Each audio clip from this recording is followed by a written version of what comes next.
کہ بچے کی رسپیکٹ کیجیے، بچے کی نہ رسپیکٹ کیجیے. آپ اپنے بچے کو کیا بنانا چاہتی ہیں؟ بیٹے کو کچھ ذہن میں چلے، ایک خیال ہوگا آپ کیا بنانا چاہتی ہیں. جو آپ اپنے بیٹے، فرض کریں آپ چاہتی ہیں کہ آپ کا بیٹا جو ہے وہ جج بنے ہائی کورٹ کا، اور اس کی عمر ہے 3 سال، ٹھیک ہے، وہ ایک کرسی پہ بیٹھا ہوا ہے، اور آپ نے کہنا تھی کرسی خالی کرو، خالہ آئی ہیں تمہاری، تو آپ اس کو کیسے کہیں گے؟ اٹھو. لیکن اس پہ جج صاحب بیٹھے ہوں گے تو ان کو کیسے کہیں گے آپ؟ ریکویسٹ پلیز آپ اٹھیے، پلیز آپ، زحمت تو ہوگی آپ کو، برا نہ منائیے، یہ میری چھوٹی بہن آئی ہوئی ہے، تو آپ اگر وہاں تشریف رکھ لیں تو میں آپ کا بڑا شکر گزار ہوں گی. تو میلوٹ جو آپ اس کو بنانا چاہتے ہیں نا، اس کے لیے اس کو تیار کرنے کا مطلب یہ ہے کہ اس کی ویسی عزت کریں جو آپ اس کو بنانا چاہتے ہیں. آپ اس کو حافظ قرآن بنانا چاہتی ہیں، اور اس کہتے ہیں اٹھو تم نے کھانا کیوں نہیں کھایا، کپڑے دیکھے تمہارے کتنے گندے ہو گئے، چلو چلو. اس کی ویسے عزت کیجئے جیسے حافظ قرآن کی عزت کرنی ہے. آپ نے جو اس کو بنانا ہے اس کی ویسے عزت کرنی شروع کر دیجیے. اور پلیز آپ یاد رکھیے، کسی فیلئر کی وجہ سے اپنے بچے کی انسلٹ نہ کیجیے. بچے کے لیے سب سے بری بات ہے انسلٹ. جب پیرنٹس کو غصہ آتا ہے نا، اپنا علاج کرائیے، غصے والی ورکشاپس اٹینڈ کیجیے، اس لیے کہ وہ ایک انڈیویجول ہے. آپ ذرا میری انسلٹ کر کے دکھائیے مجھے اس وقت. آپ نہیں کر سکیں گی، میں جرت نہیں کر سکتا آپ کی انسلٹ کروں. میں ذرا سا آپ کے ساتھ بدتمیزی بولوں، آپ اٹھ کے کھڑے ہیں، کیا مطلب بھائی؟ آپ اٹھ کے موبائل پھینک کے آپ اٹھ کے چلنے جانا شروع کر دیں گے. آپ کے بچے کے اندر بھی وہی جذبات ہیں، مگر اتفاق سے وہ آپ سے کمزور ہے. جب آپ نے بچے کو تھپڑ مارا ہے نا کسی بات پر، وہ بچہ آپ کو تھپڑ مار نہیں سکتا، مگر آپ یقین کیجئے وہ تھپڑ آپ نے بینک میں جمع کرا دیا ہے. لیکن سر ہم نے تو یہ سنا ہے نا کہ اگر جیسے استاد ڈانٹتا ہے یا جو پیرنٹس ہوتے ہیں وہ ڈانٹ رہے ہیں، یا وہ آپ کی بہتری کے لیے آپ کے سامنے آپ کو ڈانٹ رہے ہیں، آپ کی پیٹھ پیچھے آپ کو برا، لیکن اس سے بہتری نہیں ہو رہی. اس کو سائنٹیفک سٹڈیز نے بتایا ہے کہ اس سے بہتری نہیں ہو رہی ہے. اگر ایسی ہوتی تو ڈانٹنے سے بہتریاں ہو جاتی. تو ہمارے پیرنٹس نے ہمیں ڈانٹا تو ہم تو صحیح ہو گئے. ایکسکیوز آپ کو لگ رہا ہے ایک بات آپ کو 2 منٹ میں اس بات کو ختم کر لوں تاکہ ہم اس کو سمیٹ لیں، پھر بیچ میں سے جو ضمنی باتیں نکلیں گی ہم ڈسکس کریں گے. دیکھیے جب آپ نے بچے کو تھپڑ مارا ہے نا، یا کہا ہے تم نالائق انسان ہو، اور اگر تو وہ 7 سال سے کم عمر کا ہے نا، پھر تو اس سے بہتر تھا کہ آپ اس بچے کو قتل کر دیتے. یہ زیادہ، مطلب میں ایگزیجریٹ کر کے بیان کر رہا ہوں صرف ایک ایموشن اس میں اٹیچ کرنے کے لیے. مگر 7 سال سے کم والے کے اندر آپ نے ریکارڈنگ مشین میں ڈال دیا نا، تم نالائق انسان ہو، تم زندگی میں کچھ نہیں کر سکتے، بھٹکو گے تم گلیوں کے اندر. آپ یقین کریں وہ 7 سال کے بعد ساری زندگی آپ کی اس بات کی لاج رکھتے ہوئے ثابت کرے گا کہ میں بھٹکوں گا. وہ ثابت کرے گا کہ میں بھٹکوں گا. اور اگر آپ نے اس کو تھپڑ مار دیا، وہ تھپڑ بینک میں جمع ہو گیا جیسے میں نے عرض کیا تھا، اور اس میں پھر بینک جیسے ہر سال سود دیتی ہے، وہ سود کے ساتھ اکٹھا ہو رہا ہے. ابھی وہ آپ کو تھپڑ مار نہیں سکتا، ایک وقت میں آئے گا وہ آپ کو تھپڑ مارنے کے قابل ہو جائے گا، اور وہ آپ کو تھپڑ مارے گا. وہ تھپڑ ضروری نہیں کہ فزیکل مارے، وہ اچانک کہے گا ماما مجھے دبئی میں نوکری مل گئی ہے. آپ کہیں گے میرا تو ایک ہی بیٹا ہے، لیکن ماما آخر روزگار کے لیے مجھے جانا ہی ہوتا ہے.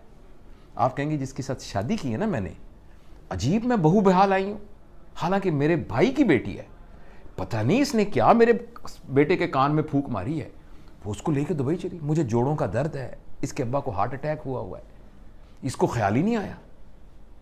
وہ تھپڑ تھا جو کہ سود کے ساتھ اکٹھا ہوا ہے، اور وہ اب اس نے آپ کے منہ پہ مارا ہے.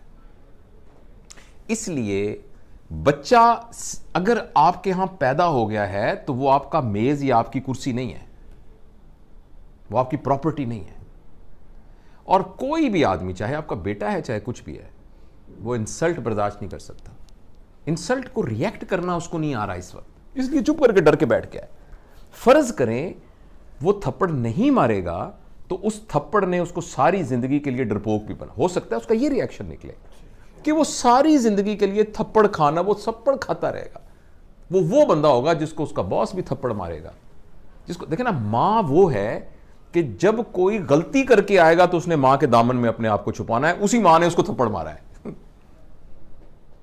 تو ماں کا فزیکل ہونا تو اتنا بڑا کرائم ہے کہ جو ہم سوچ بھی نہیں سکتے. اور اس کو میں اپنی طرف سے نہیں کہہ رہا، اس کو پوری سائیکالوجی نے، پوری چائلڈ سائیکالوجی نے ثابت کیا ہے. اگر آپ نے بچے کی بے عزتی کر دی نا، کسی بات کے اوپر بے عزتی کر دی، یہ بے عزتی اگر وہ آپ کے خلاف نہیں استعمال کرے گا تو وہ پوری دنیا کو اجازت دے دے گا اپنے خلاف کرنے کی. تو دوسرا یہ ہے کہ اس کی بے عزتی نہ کریں کسی بات. اور خاص طور پہ آپ بے عزتی کس بات پہ کر رہے ہیں مجھے بتائیں؟ تمہارے نمبر نہیں آئے صحیح؟ کیا زندگی نمبر گزارنے کا نام ہے؟ نمبروں کے اوپر زندگی ہونی چاہیے. میرے پاس میڈیکل کالج میں اسٹوڈنٹس آتے ہیں 1200. میں پبلک میڈیکل کالج کا ہوں جس میں مفت، تقریباً مفت پڑھائی ہوتی ہے. تو 80,000 بندوں میں سے چن کے آتے ہیں بندے 3,500، جس میں سے 350 میرے پاس آتے ہیں. آپ کے خیال میں وہ کیا بچے ہوتے ہوں گے جو 1200 نمبر لے کے آتے ہیں؟ اور وہ پہلا امتحان جب ہوتا ہے نا، اے اللہ ہمارا امتحان ہو رہا ہے، ہماری سٹیج ہو رہی ہے، کہیں میں فیل نہ ہو جاؤں. کیا یہ وہ بچہ تھا 1200 نمبر لینے والا؟ نمبروں نے کیا کر دیا اس کو؟ آپ صرف اس لیے اپنے بچے کو عزت کریں گی یا کریں گے کہ اس کے نمبر آتے ہیں. اور زندگی گزار میں نمبر ہونے کی کیا اہمیت ہے؟ اتنی سی اہمیت ہے. تو بیسیکلی نمبر لے کے ہم اپنی ایگو کو سیٹسفائی کر رہے ہیں اور بچے کو تباہ کر رہے ہیں. وہ نمبر لے لے، بڑی اچھی بات ہے، میں یہ نہیں کہہ رہا کہ نہیں نمبر لینے چاہیے، مگر یہ نہیں ہے کہ اس کی بے عزتی کریں آپ. پورے پنجاب میں 3,500 لوگوں کو داخلہ ملے گا، 80,000 اپلائی کرتے ہیں، 2 لاکھ خواب دیکھتے ہیں اس کے. تو ان 3500 کے علاوہ باقی ساروں کی ماں باپوں کو یہ اختیار تو نہیں ہے کہ ان کی بے عزتیاں کرنی شروع کر دیں. تو پہلا پرنسپل میں نے آپ کو یہ بتایا کہ 7 سال کے لیے آپ اپنے اوپر ایک پابندی لگا دیں. ٹھیک ہے. دوسرا میں نے آپ سے عرض کیا ہے کہ آپ رسپیکٹ کریں اس کی. جب آپ لوگوں کو ڈس رسپیکٹ کرتے ہیں نا تو پتہ کیا ہوتا ہے، یا تو وہ ریٹیلیٹ کرتے ہیں اگر پاورفل ہوں، اگر وہ پاور لیس ہوتے ہیں تو ان کی سیلف اسٹیم اور سیلف ایفیکیسی کم ہو جاتی ہے. ان کو لگتا ہے میں گندا ہوں، مجھے لگتا ہے میں برا ہوں. میرے لیے میری ماں سے بڑی سند کوئی نہیں ہے جس کو میں دیکھ کر، آنکھوں میں دیکھ کر فیصلہ کرتا تھا کیا صحیح ہے کیا غلط ہے. اسی ماں نے مجھے تھپڑ مارا ہے. یعنی میرے اوپر سب سے بڑا فتویٰ لگ گیا ہے کہ میں گندا آدمی ہوں، میں اس قابل ہوں کہ مجھے مارا جائے. کیوں بھائی؟ جو میرے لیے دنیا کی سب سے بڑی مقدس ہستی تھی اس نے یہ فتویٰ دیا ہے کہ تم تھپڑ مارنے کے قابل ہو.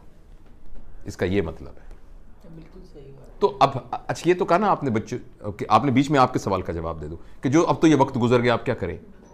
اب یہ کریں کہ بچے کو بلائیں اور بلا کے کہیں بیٹا اب تک کی زندگی میں تمہاری تربیت کے سلسلے میں اگر مجھ سے کوئی غلطی ہو گئی ہے تو مجھے معاف کر دو. وہ کہے گا ماما آپ کیا کر رہی ہیں؟ کیونکہ وہ سب کچھ اس کے سب کانشیس میں. اس کا نہیں بیٹا میرا یہ فرض ہے کہ میں تم سے کہوں، میں نے کوشش نہیں کی، میں نے جان کے کچھ نہیں کیا، میں تم سے بہت پیار کرتی ہوں، تم میرے دل کے ٹکڑے ہو، لیکن پھر بھی میں سمجھتی ہوں کہ تمہارے کانشیس میں، سب کانشیس میں کسی جگہ اگر تمہیں خیال ہو کہ ماں نے مجھے، میں بیٹا معافی مانگتی ہوں، پلیز مجھے معاف کر دو، اور میں تم پر اعتبار کرتی ہوں، میں تم سے بہت محبت کرتی ہوں، اور آئندہ تمہیں میں بالکل نہیں کہوں گی، لیکن تم صرف ایک وعدہ کرو جو تمہارے دل میں ہو مجھے بتا دیا کرو. لیکن میں تم سے وعدہ کرتا یا کرتی ہوں کہ میں تمہیں آئندہ انسلٹ نہیں کروں. ہاں مجھے کچھ اچھا نہ لگا میں تمہارے ساتھ شیئر کروں گی، میں تمہارے ساتھ آرگو کروں گی، میں تمہیں سمجھانے، لیکن میں تمہاری بےزتی نہیں کروں گی آئندہ پلیز. یہ تو یہ اس کا حل ہے جو بڑے ہو گئے ان کے ساتھ.